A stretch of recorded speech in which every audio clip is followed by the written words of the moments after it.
Alright, I'm going to do a demonstration on something I just picked up at the store. I'm also going to have myself a beer, Heineken, so make myself a new.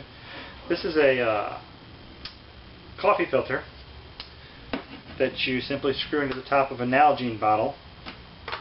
Place your coffee grounds either inside here or in the coffee bottle itself. It was $10 at a camping outlet here in town. So I'm going to go ahead and get this started.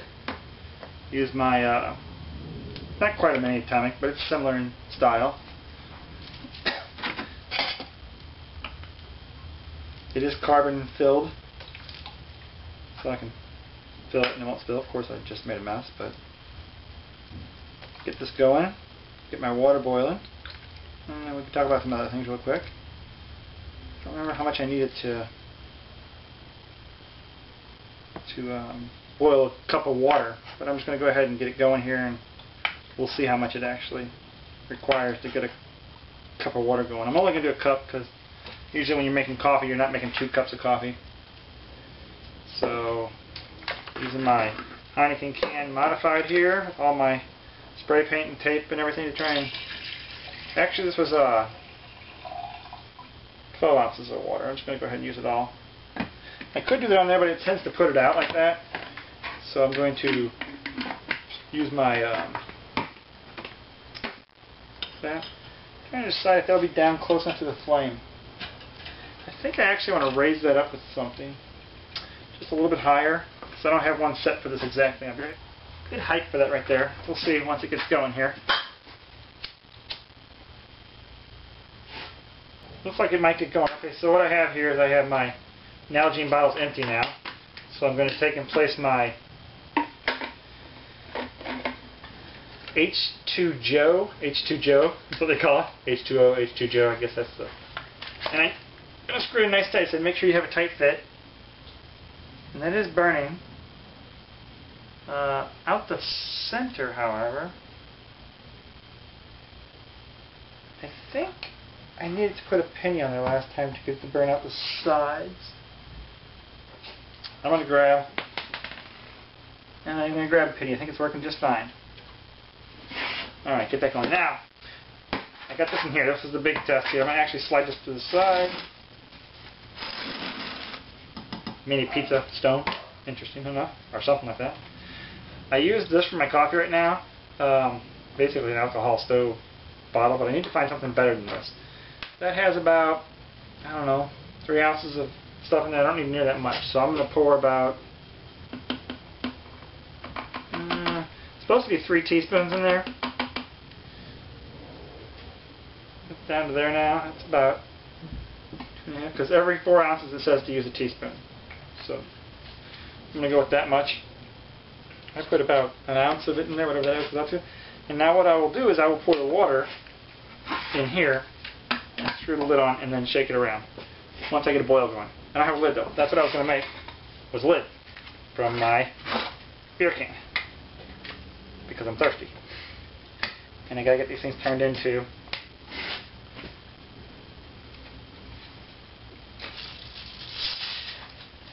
oh yeah, I'm making a mess already. Every time I open one of these things, this way it just boils all over the edge.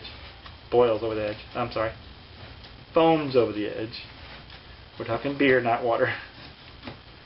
So let me get this opened up here. I think I got it there. A little far actually.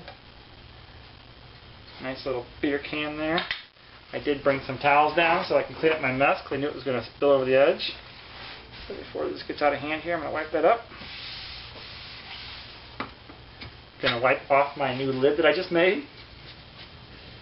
I don't want to have beer flavored coffee, or maybe we do. I don't know.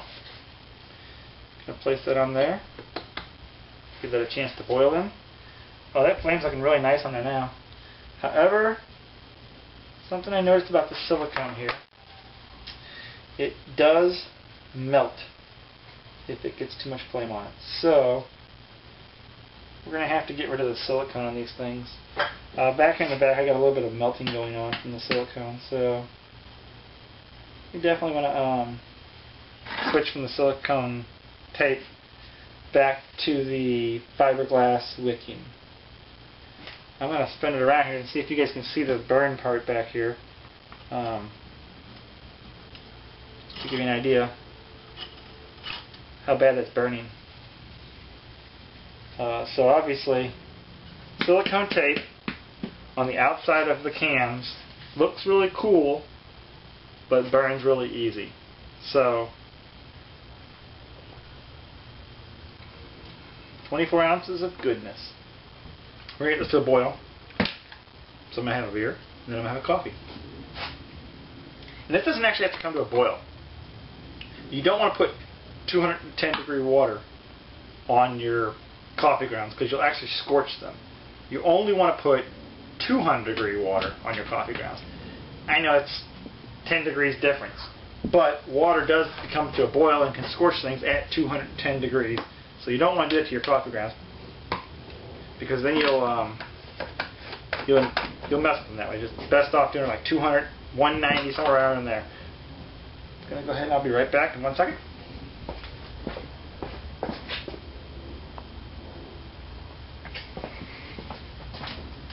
I don't know if you guys have noticed, but I built a little bit of a backdrop studio here. It's just better than my kitchen. I always work in my kitchen. I'm always getting in the kids' way, always getting in the wife's way. Lots of noise in the background. Now I'm down in my basement. Got a chance to be away from everything. It makes it a little easier. I actually did not bend my lid up, so it's going to be hard to get off. Oh, we're there. That was quick. Now, this stuff is way too hot to grab.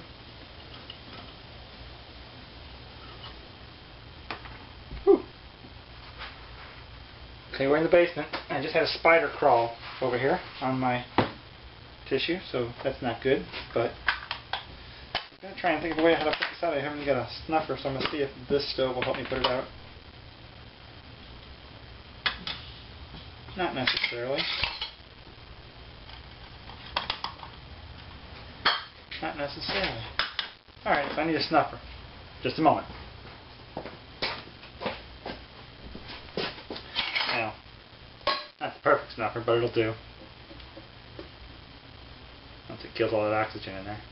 You ever notice when you put a stove out like this, if you just turn it up, there are some really bad fumes inside here from putting the fire out. Don't ever turn it up near your face. There are some bad fumes inside here. Always turn it up away from your face and outside the house or something if you have to. Because I have my garage. I got 2 big garage doors right here, so it's nice and ventilated in here. But the fumes that get trapped inside there are nasty, nasty fumes. So don't ever do that. I know I've done it on accident once. That's the only reason I say so. So I'm going to move that aside. We're not really working on the stove right now. We're going to take our water, which is still boiling hot here. And we're going to pour that without that. And it's cooled down enough that I can grab the outside.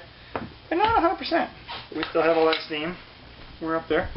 So now I'm going to pour this over my coffee. Not really a drip coffee. We're just pouring it in there. Because there's another step to this after we pour it in. Get that in there. And we're letting a little of that steam out. We're not going to hold it all in. Then we're going to screw our lid on. It says to make sure it's tight, which I imagine because you got hot water, it's going to pressurize it. And then you're going to turn it upside down. Now, the coffee is actually underneath the liquid, and it says to agitate. I don't know how long or how much you're agitating it, but I'm just going to go like this. I do know how long, I'm sorry. For 4 minutes, you agitate it.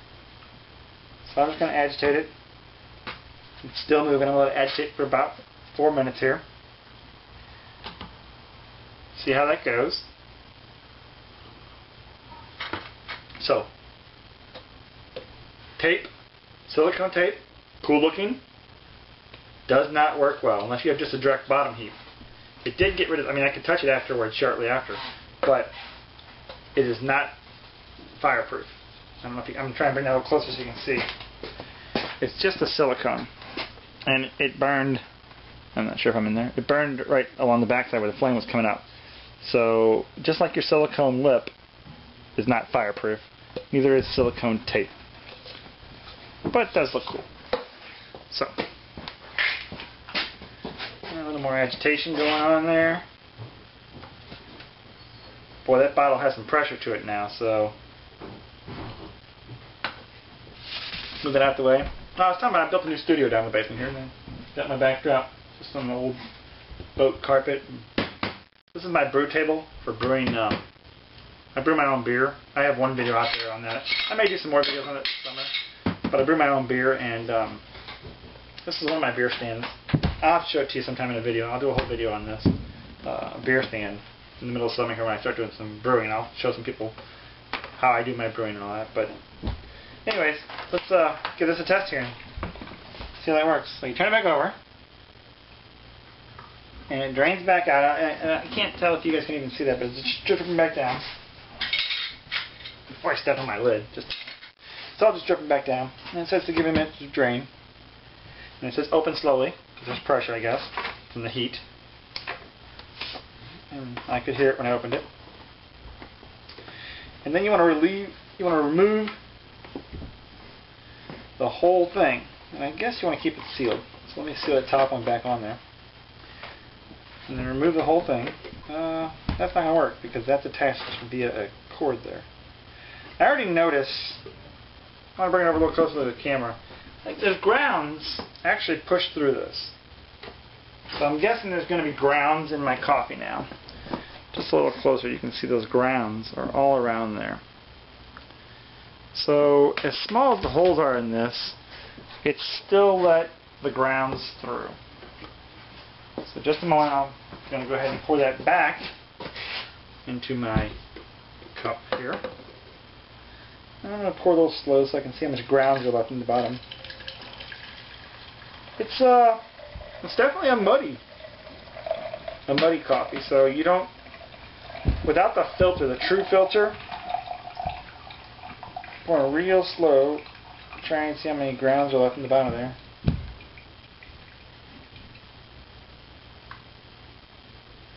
Yeah, it's a little stream of muddy grounds coming down the side of it. So the grounds are getting through, and it did say on the H2jo packaging to use coarse grounds. And I did not. I just used standard Folgers grounds out of standard coffee. I can show you. Out of a standard Folgers coffee cup or package. So, alright, I keep those tins. That is not my coffee in the basement, just sitting on the floor down there. Got a good coffee aroma.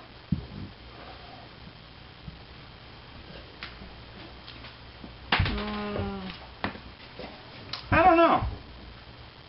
Not as strong as I would like. Maybe we didn't give it a full 4 minutes, but not as strong as I would like. Maybe I used a little too little coffee. I only used about an ounce of what an ounce of liquid would be. I don't know how much that is in coffee, but it looked like a good 3 teaspoons to me. It didn't say tablespoons, it said teaspoons.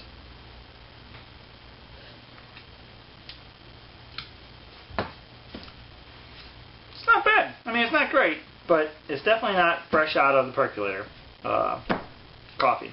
So I may try it again, see if I like it. I may try and get some coarse grounds, see how those go over. So the part you get with this H2jo is not the Nalgene bottle, but you get this piece. It's a Nalgene style screw-in on this side, and then a Nalgene lid fits on top of it. And it's just a metal stainless steel screen, and of course all your grounds are in there, and now you have to clean those out. No different than anything else you'd have to clean out. So $10. I'll take it camping. I'll try it.